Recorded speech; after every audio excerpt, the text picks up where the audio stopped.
Blessed to be a part of your day. Kevin Miller in the morning, KIDO Talk Radio. Our phone number is 580-5436, 580-KIDO. Joining us now is State Representative Priscilla Giddings. Representative Giddings, I don't know really how to introduce you. You're an Air Force Academy grad, combat aviator, A-10 fighter pilot, author, mom, a major in the Air Force Reserves, master's degree, California University of Pennsylvania, which I'm kind of familiar with that part of the country. I'm just happy to have you aboard. Good morning. Oh, good morning, Kevin. It's an honor to finally get on the show with you. Well, shame on me. And by the way, Curiously Strong, a female fighter pilot story of developing strength, is available if you would like to purchase it. That is your book.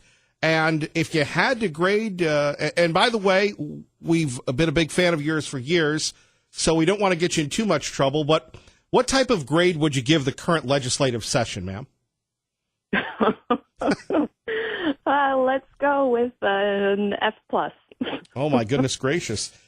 Here I thought we were going to be politically correct and say a C, but currently you take a look at some of the issues going on in the legislature. Obviously, the biggest has to be trying to figure out how to fund Medicaid expansion, work requirements, big committee hearing yesterday, and that's what people are buzzing about.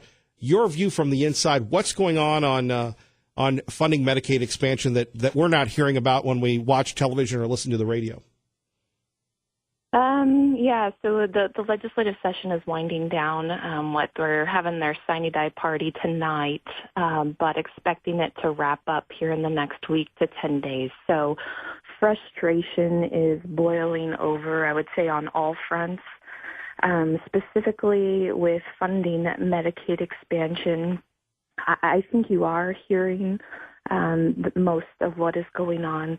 Yesterday they were presented some additional, they've been calling them sideboards, some additional expansion waiver options that the state is going to try to pass and then submit that would create more work requirements, etc. Not so sure that that's going to make it through the process. You know, there's been several legislators working on that, struggling with it, multiple drafts. The final draft had its first committee hearing yesterday, and I think they're going to have the public hearing on it today. So it's a moving target, but I know there's a strong interest to try to get something passed, but we're getting at the end where they start to get into a lot of political gamesmanship. So you'll see kind of, as they call them, like hostage bills. And I think they've waited to the end to try to use Medicaid expansion to try to push some other things through as well. Boy, it seems like this is the usual modus operandi. We've seen this for years. When there's something unpopular, we play the run-out-the-clock game, and then, well, we're going to leave, so we've got to get something done, even if it doesn't bode well for the taxpayers. Yeah, absolutely. Unfortunately, I think when government gets that big, it's just part of the game almost. It is. It's really unfortunate. Speaking of unfortunate, how would I describe you? And I want, you're a young lady of tremendous moral character. And sometimes you do things that are innocent, and then you have the power of the politically correct Politburo, the press, the devious little libs just come out and get you. I remember the controversy when you were at the state Republican meeting and you had a photo. You were having fun with some of the little kids, and then you were involved in a controversy. Then, according to your Facebook, a fake news frenzy. You introduced House Resolution 6 to increase awareness about religious freedom and Christian persecution around the world. And they're at you again. Can you give us a little background on both? Sure. The first one you're talking about, it was at the Republican summer meeting last year, and I had just showed there were some protesters, some young protesters in the class, and they were taking a class at the college about how to protest. And they wrote a sign, and it said, we're against artillery. Let's get rid of the Second Amendment. And I mean, as a former A-10 pilot, I go around sharing with people several empty casings of the 30 millimeter, just as a example of, I mean, this is literally what freedom looks like. I mean, we need our strong military. We need the A-10. I mean, they're doing some amazing work overseas to keep our country safe and free. And so I tried to use the analogy of the 30 millimeter to say, hey, first of all, artillery doesn't really relate to the Second Amendment. Anyhow, I did make some comments, and it got the attention of Hillary's daughter, Chelsea. And next thing you know, my post has gone to 250,000 people, and I was an awful, awful person. So that had happened unintentionally last year. Here, just in the last week, last Thursday, I introduced a bill on religious freedom and Christian persecution. And it was really, an unexpected blowback I received from the leftist. It's interesting, a lot of them are not from around Idaho who make these really brazen comments, but there's a growing amount of Christian persecution around the world. And I mean, just here in the last few weeks, we had 120 Christians killed in Nigeria. And the media doesn't cover stuff like that. It was interesting. I mean, Christians are the most persecuted religion in the world, the worst being in North Korea. I actually did a short Air Force deployment, because I'm still in the reserves, to South Korea about a year and a half ago. And to look across the border and to see how they are just completely stripped of all freedom. I mean, it's a gut wrencher. And so religious freedom has a lot of meaning, and you don't realize how fortunate we are in this country until you have that opportunity to see the absence of those freedoms. Anyhow, we also had some gentlemen come by the Capitol a few weeks ago to share their story of being persecuted for their faith. And they asked that we try to initiate and bring awareness to the subject here in Idaho. So I submitted a House resolution. And Kevin, a resolution, it's not a law. It doesn't change anything. It's just making a statement. And for me, it was just about let's bring awareness to the issue for maybe those of us who aren't aware of what's going on. And I did use some local examples, like the different levels of persecution that happen, because obviously death is at the one extreme, but you also have other smaller examples, and even like the student in Utah where the teacher forced him to remove the ashes from his forehead. Why was that necessary? And where are we going with those types of actions? Anyhow, I got some blowback from the left. I mean, there was this, keep your religious beliefs to yourself. Some stuff like, well, don't you know that the Muslims are the most persecuted faith in the world? What else? I think it was, don't you know that Ash Wednesday is not following Christian doctrine? And just some ludicrous comments. And I thought, wow, maybe it is important that we get this resolution out there just to raise awareness. Right, and it seemed like, okay, very innocuous enough. You're making a statement. And what was the reaction? Actually, from fellow legislators, it's been very positive. It was introduced unanimously. We had a couple of the Democrats. One asked me how I defined religion. It was kind of a vague question. Some of the others were worried that if they supported this statement, then they would have to support the faith healing communities here in Idaho. And then had several I think there was a newspaper article that kind of said that it was, I was trying to make a political statement about what I perceived to be Christian persecution. So it was kind of quite a twist from the reality. Indeed, our great friend, Representative Priscilla Giddings, with us. Kevin Miller in the morning here, KIDO Talk Radio. A couple other issues. Let's talk about one near and dear to your heart, vaccinations. You've been very open about that, giving people the liberty to take a look at them, to opt out. Where are we on that? Unfortunately, we're at a brick wall, Kevin. It's been really sad to watch the legislative process slowly, and big government has just been chipping away at our rights and our freedoms. And now what's happening is they're chipping away at the process at which we can change the law and fix those injustices. And so, and what I mean by that is you take a perfectly good bill, and we can talk about mine, but there's a dozen bills at least that have been pushed through the system by your representatives, people that you elected, and they go through the committee. They've passed the House with, a supermajority vote. So now we're saying that every representative in the state of Idaho approves, almost every representative approves this new idea.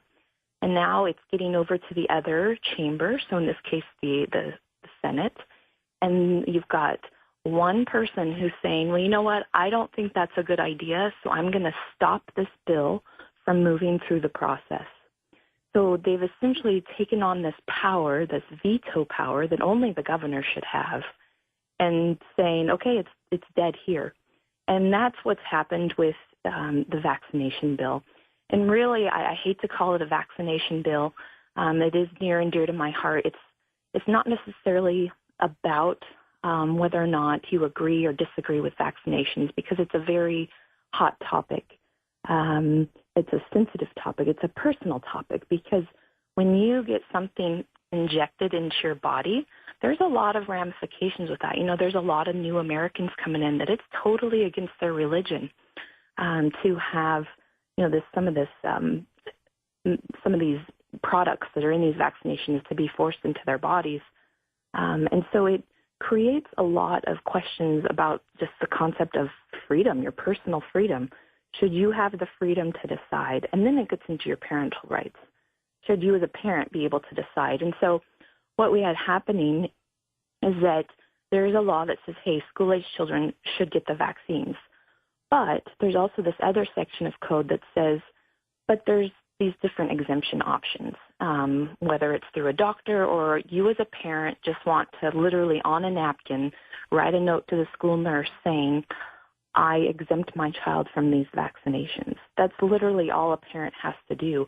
But instead, the schools are sending out, and I have dozens of examples, they're sending out letters to parents saying, if you don't vaccinate your child, they're not going to be allowed in school, or we're going to kick them out of school. And so it kind of has set up a false premise, and it's not completely transparent. It's a false truth. So I just wanted to add a couple sentences into the code that says if you're going to, anytime you send information to a parent about the requirement, please also include the information that there is an exemption, so that you don't, so that you're not lying to parents. And it flew through the House, but now in the Senate, Senator Martin is saying absolutely no way, it's not proceeding through the process any farther. And it's very frustrating because there's multiple bills like that. Probably one that's more important for those in the Boise area is about the whole urban renewal district and your taxpayer money.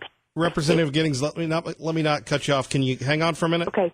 Because let's come back to that urban renewal bill next. If you have a question for Representative Giddings, 580-5436, 580-KIDO.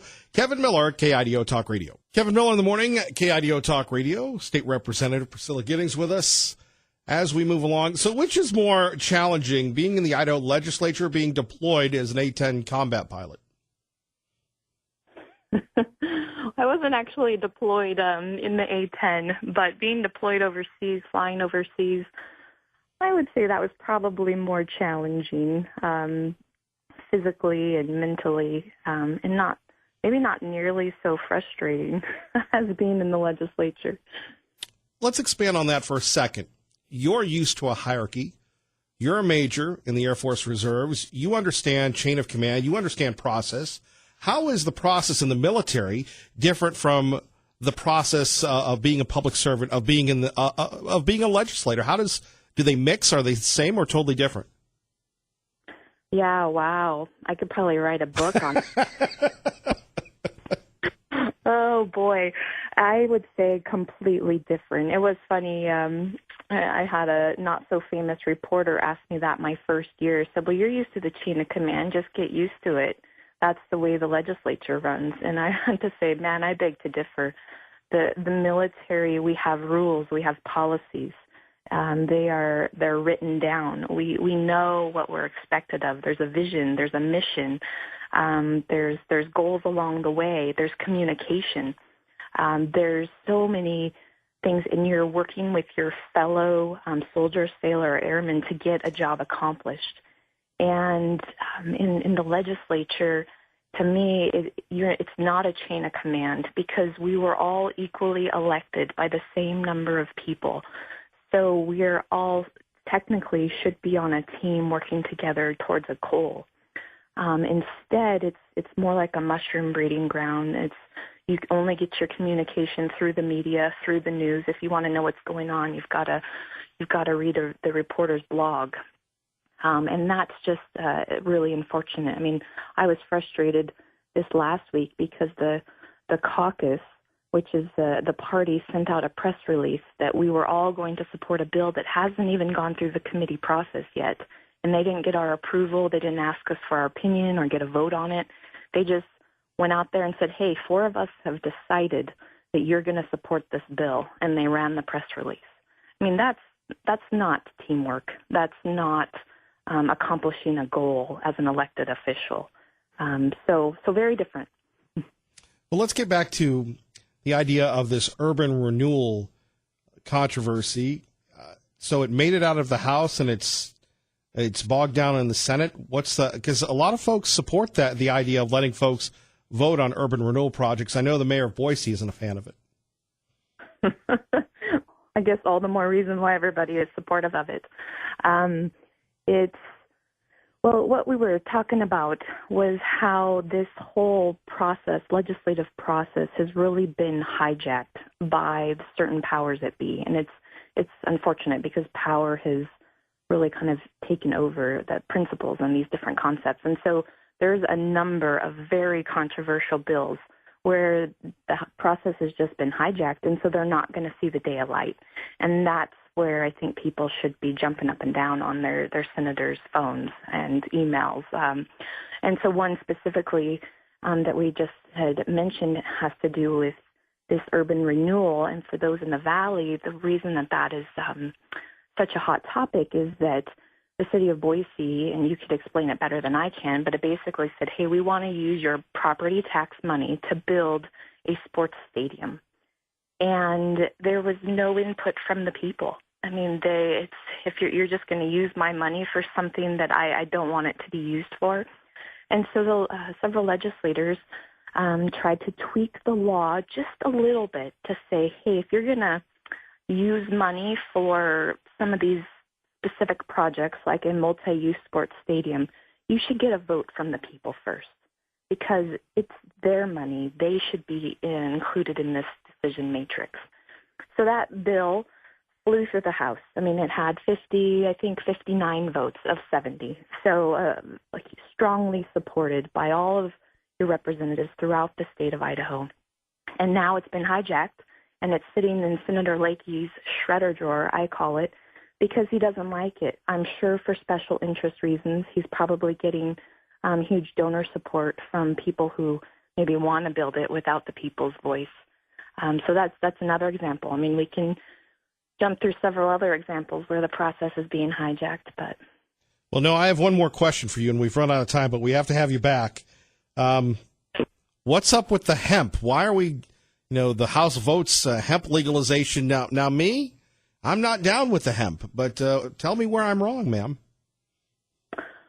Well, I don't want to say that you're wrong. We're all entitled to our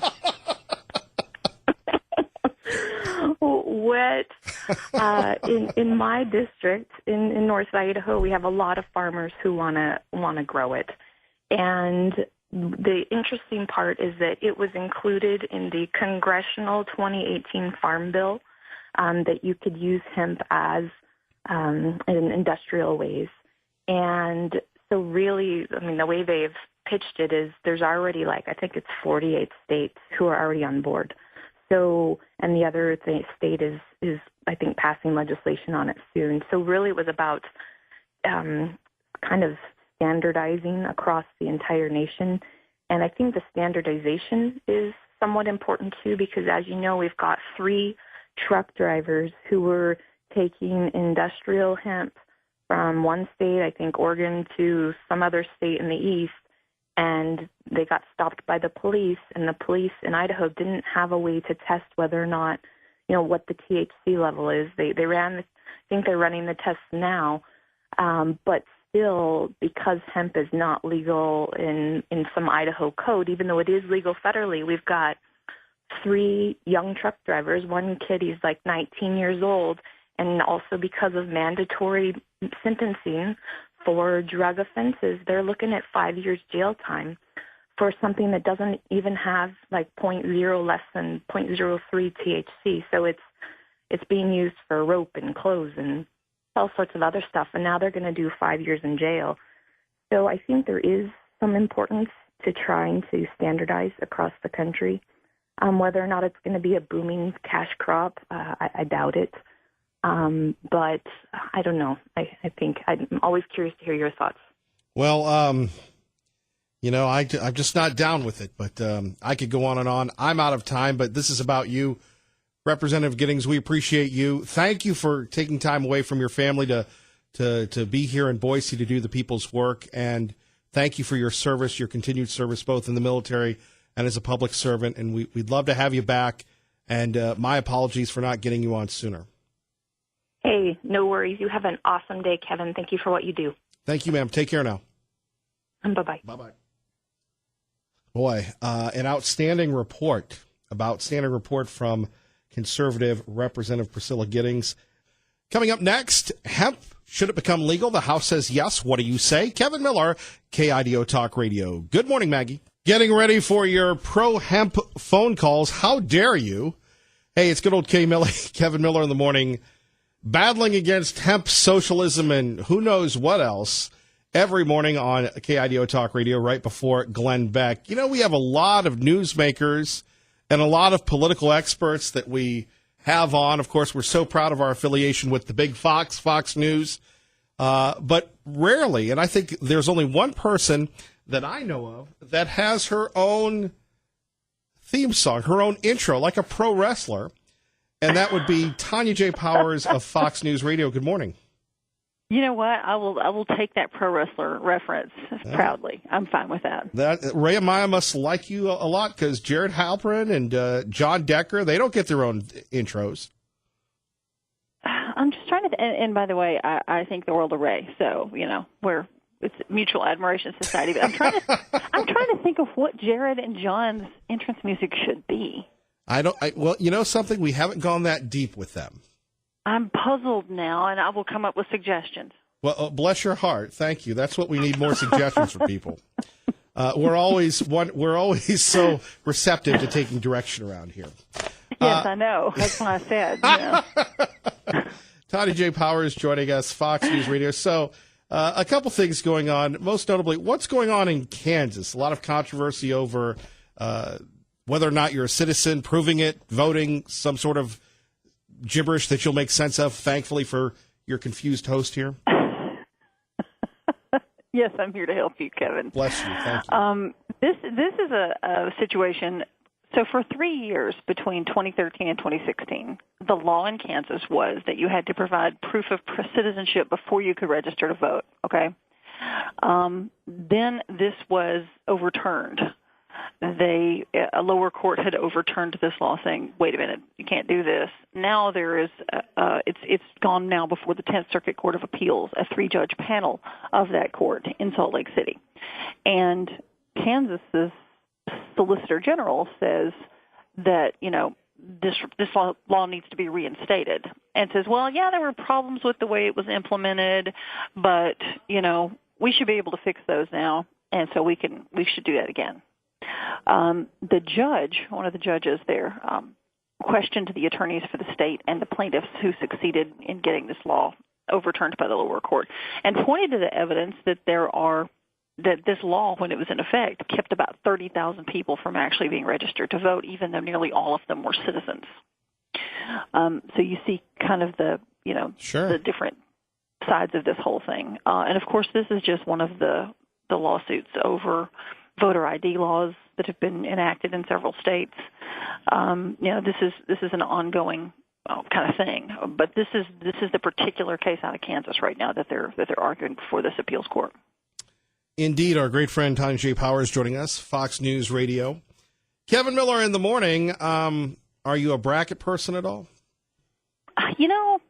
Not really. I leave that to my more sports-minded friends because whenever I do fill out a bracket, I tend to use it. I self-sabotage in a way because I tend to use it as I put out the teams that I really don't want to win, therefore probably shooting myself in the foot in the bracket situation. So, Well, I've decided to get rid of my front runner status when it comes to college basketball because I worked, as you well know, even before you knew me, I worked in the Carolinas, and I was a closet Tar Heel fan. And okay, so how well have you done with brackets in the past? Let me ask you that. Horrible. Oh, I think they're a waste of time, and quite frankly, I mean, people should be working and enjoying work, and forget the brackets. But look, sports. Okay. Unlike politics, is the great unifier. You can run up to somebody as total stranger and have a sports conversation. But I've got a new team. They're called the Wichita State Shockers, and they're playing in the NIT. Yeah. I love the Shockers. That's my new team. So no Why more. are you a Shockers I fan? love the mascot, and I love mid-majors like Boise State and others, like Cincinnati back in the day, that do more with less. I love the underdog. When you don't have all the big such and such, maybe you have a couple fifth-year seniors and people just really get into it. So I'm a Shocker now. I've signed with the Shockers. Okay. Very compelling All right. to Well, people this listening. is good to know. Are you going to dress up as a Shocker instead of a turkey this Thanksgiving? I'm already dressed up trying as to a get an Shocker. early- I've got my Shocker shirt on. Oh, well, okay. Well, you're going to have to tweet a picture of this.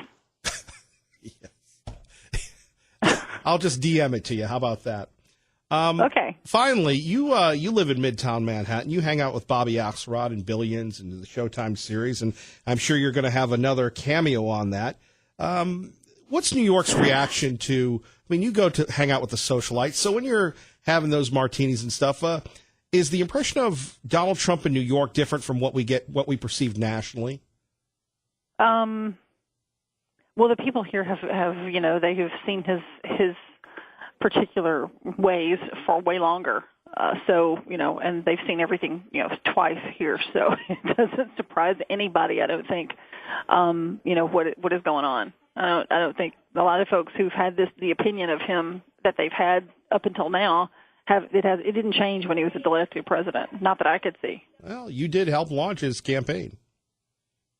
I did not help launch anything. I covered things. Same thing. I covered the launch of it. Same thing. No, it's not the same thing. Well, in my alternate reality, probably only receptive to one individual, that would be me. Tanya J. Powers, we appreciate you. So no picks on the Final Four? No, not really. I best I could do is an educated guess, and right now, and I would have to actually Google that. So, yeah. Well, and just remember, in Idaho, we're saying no to hemp and no to socialism. Just wanted to make you aware. Okay, I will keep those in mind. Have a great day. Thank you. Tanya J. Powers joining us exclusively here in the Treasure Valley, Fox News Radio, right here on KIDO Talk Radio, 107.5 FM, 580 AM. So I was so flummoxed, and you go, Kevin, I listen to you all the day, and you're being generous with yourself. Two big stories. One, available now, KIDOTalkRadio.com. The vaping story. We're taxing the vapors out of business. Representative Gannon says, look, vaping is an epidemic. Vaping has to be stopped. He's introduced legislation that, if approved, would tax the vapes, the vapors, the vapees, vapey, 15%, which I believe is the same tax on cigarettes. Now, if you're a vapor, like Sean Hannity, apparently, are you down with the taxing of the vape?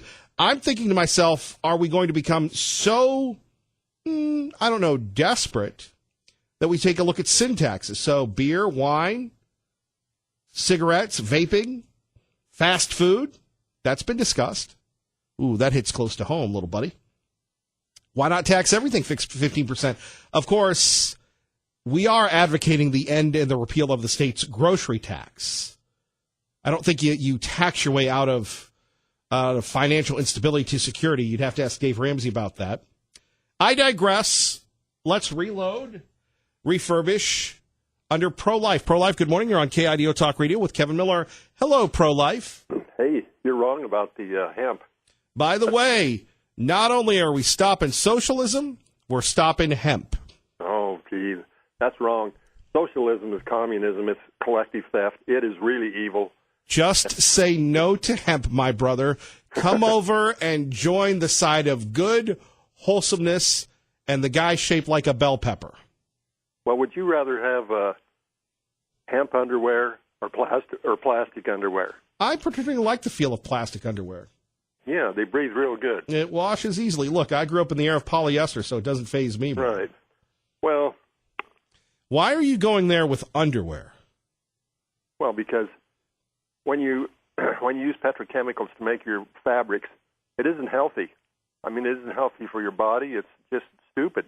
And well, who's healthy anymore besides you? Well, everybody ought to be. Yeah, everybody ought to be. Yeah. We need to grow hemp, and we need to have the law say that it has to be grown organically. What do you think about that? I think that hemp is a gateway to marijuana legalization. No. And I think that there are nefarious people that are orchestrating good people with these blanket intentions. And I'll give you two of them.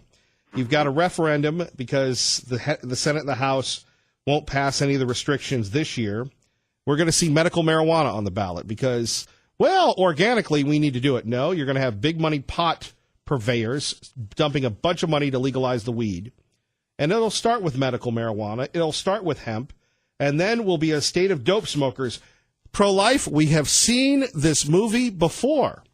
Well, I agree that there should not be recreational marijuana. There should not be it. It would just have to be medicinal, and it would have to be. You'd have to get in big trouble if you were recreating with marijuana. I think that's fine. But that hemp is not marijuana. I mean, there's no THC in there. I mean, you know. How do we know? How do we know, Pro-life? Well, they test it. Is there the state doesn't have a machine currently to test the difference? Well, they're getting some, but they're getting at an additional cost. Who's going to pay for that, Pro-life? Well, I don't know, but this is the same state that is $60 million in the red. Now we can afford something else. Well, there's my dear friend. They're developing hemp breeding where the who's developing the hemp breeding? The government. The government. You don't like the government. Why are you down with the government, Pro-life? Wait a minute. I can't. I'm sorry. I'm going to zip it now. Zip it. Some farm researchers in Illinois have been breeding hemp, and they have hemp now that has 0 THC. So you could get those seeds, those plants, and then, you know, if it was restricted to those plants, hey, you'd never have THC. You couldn't. I mean, the rabbits, they couldn't get high. Nothing could get high. But anyway, I want to say something. One sentence here having to do with the media. It's obvious that the national and international media, their board of directors are one world communist, messed up people trying to destroy freedom. And they're on hemp.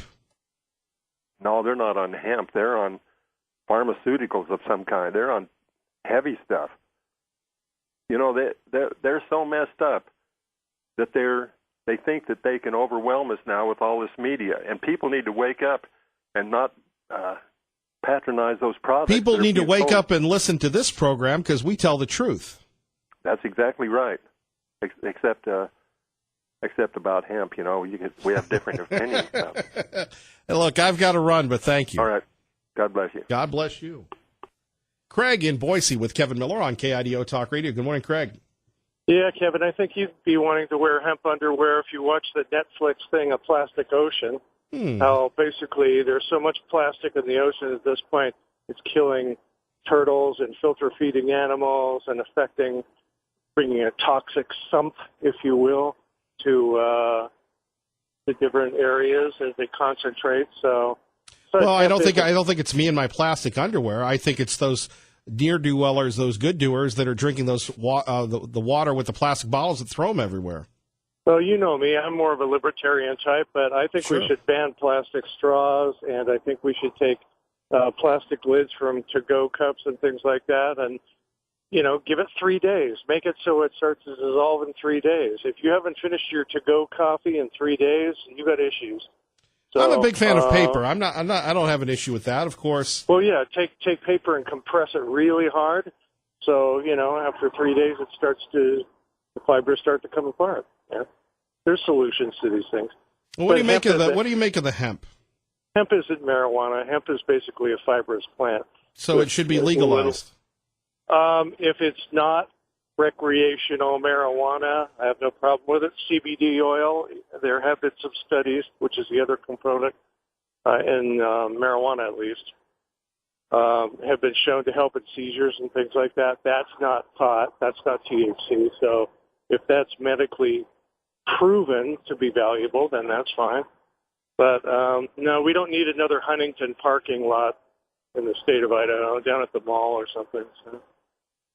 Greg, God bless. Good to hear from you, brother. All right. Take care, Kevin. Have a good one. Thank you. You too. All right, 580-5436.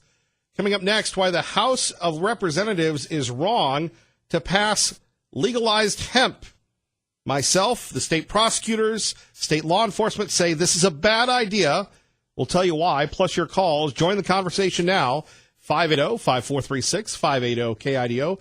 Kevin Miller, KIDO Talk Radio. No, we don't want a new drug, and it's not hemp. Good morning. Kevin Miller with you. Blessed to be with you. Thank you, Sean Hannity. And don't forget, Lars Larson follows Sean Hannity weeknights beginning at 6 on KIDO Talk Radio. Quickly, let's get to Alex in Boise. Alex, good morning. You're on KIDO Talk Radio. Good morning, Kevin. Good morning, brother. Yeah, I just wanted to chime in real quick on the whole hemp thing. I'm with you on like 99% of everything, man. You're the man. But the hemp thing, you're wrong. As a libertarian, especially, I got to tell you for myself, you're wrong on the hemp thing because there's no THC in it. It totally looks different. There's ways they can check it that they will know if it's real stuff. And it's a low-maintenance crop. And like I said, I'm a libertarian. It's something that farmers have in their toolbox. It would be a good product for Idaho. They can make money. It's just something that is good for the economy, and it has no side effects to it. There's nothing bad about it. There's no THC in it. So anyway, that's it. I'll leave it at that. But I'm telling you, you need to rethink the hemp thing. You're wrong on that because it's a product that they can make money from, be good for Idaho's economy. God bless. God bless, Alex. Appreciate you listening. We don't have to agree on everything, but I appreciate your comments and for you calling into KIDO Talk Radio. Let's get you to work safely and on time. Artvester Pro. And we appreciate that. So coming up next, the House considers a vaping tax, and the House overwhelmingly approves hemp. Now, here's what I don't understand. And by the way, time flew this hour. If you missed our interview with Representative Priscilla Giddings, you can catch that at KIDOTalkRadio.com, our podcast. And I spaced it on the grocery tax repeal. Some people say, Kevin Miller, I actually pay less in taxes with the grocery tax in place. But does that view really represent the majority of the folks here in the Gem State? And I do believe that we have a responsibility while we are all here together to make a difference, to stop the socialism, to have a vigorous, passionate debate on the hemp and marijuana. I think that, and to repeal the grocery tax, I'm just waiting for an elected official to tell me I'm wrong, when in fact that was one of their major campaign issues last year. And mark my words, it will be this year. Hey, we're just getting started. Stay with us, won't you? You're listening to KIDO Talk Radio, 107.5 FM, 580 AM, your home for Fox News in the Treasure Valley.